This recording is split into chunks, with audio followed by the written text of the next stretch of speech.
Okay, my friends, I told you guys that I would show you how I do my baubles. And I want to do just a close-up here of the bauble and give you all the angles.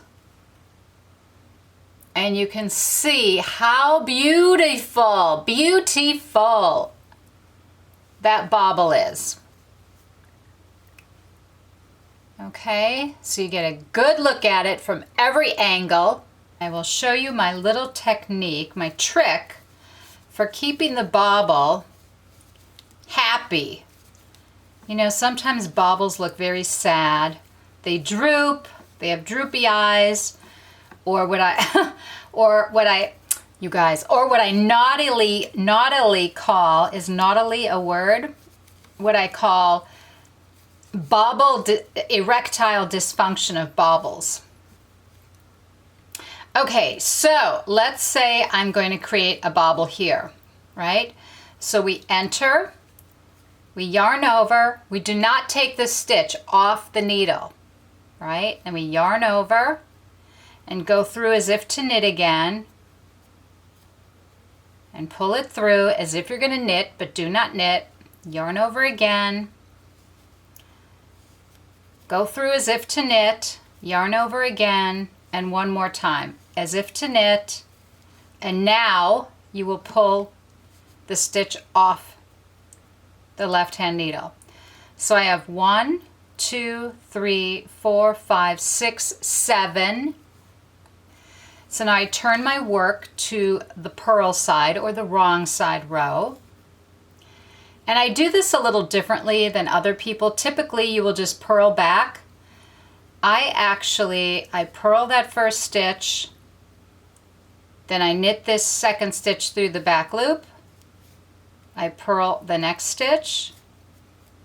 I knit the next one through the back loop. And you can knit it like normal. If you don't want to knit through the back loop, just knit it normal. I purl, knit through the back loop, and purl. Now we come to our right side row again.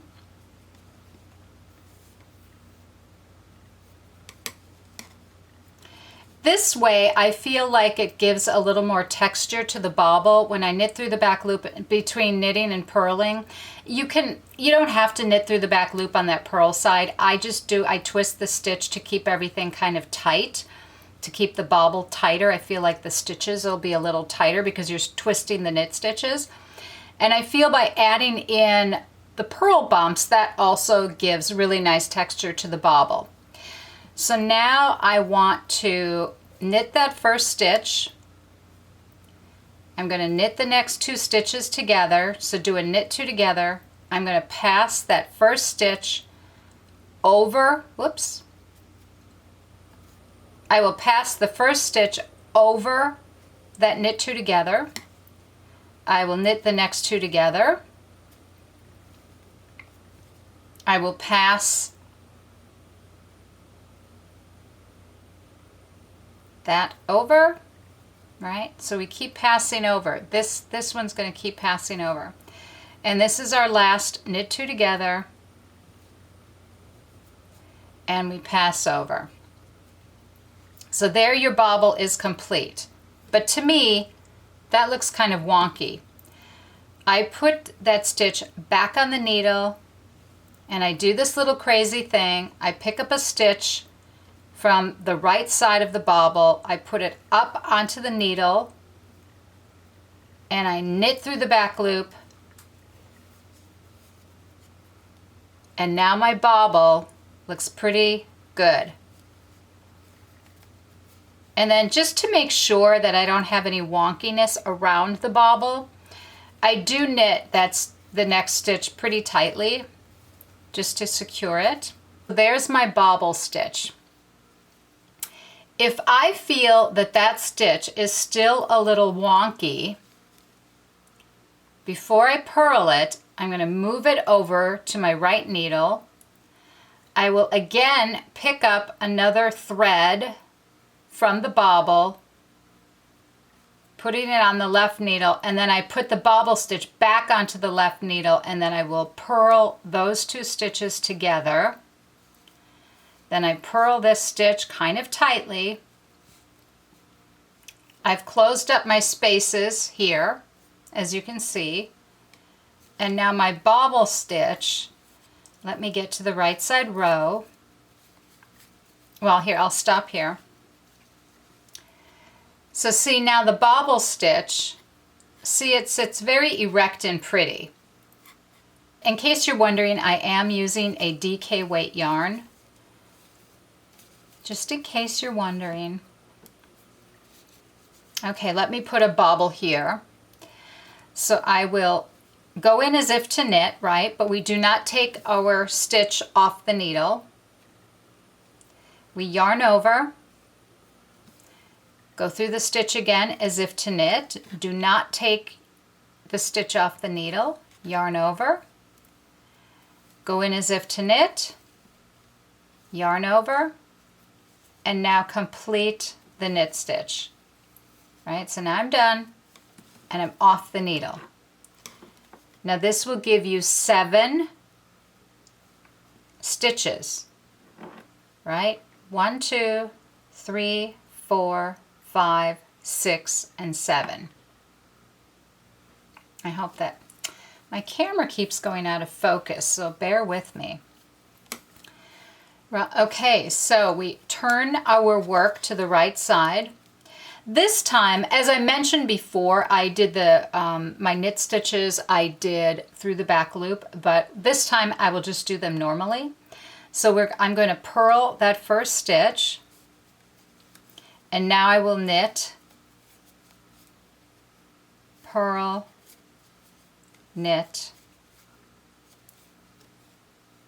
purl, knit, and purl. So that's my 7th stitch, right? We increased 7 stitches to make our bobble. We turn to the right side row. Now just as a reminder, on this bobble, on the wrong side row, what I just did here, that time I purled and then knit through the back loop. As I mentioned earlier, you don't have to do that. You can knit it normally, which I did here.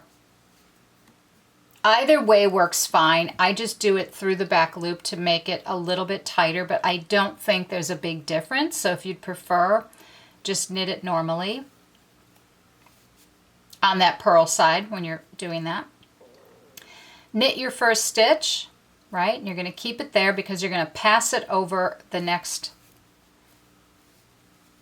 Okay, so you knit 2 together and you take that first stitch and pass it over. We knit the next 2 together. See, there's 2 more. Knit those together. Pass them over. Knit together. Pass over. And as I said, I like to put that bobble stitch back onto the left-hand needle. I take a strand from the bobble, I put it up onto the left-hand needle, and I knit those 2 stitches through the back loop. And then I continue knitting, but I do make that first stitch after the bobble. I pull it kind of tight. I knit a couple more rows here so that you can see all of the bobbles in all of their glory. And you get a sense of, right, see how beautiful they are? See how pretty that is? You don't have any big gaps between your stitches, which sometimes happens with bobbles. So that is my trick. I hope that helps you guys out, and I will see you next time around. Bye, Fiberistas.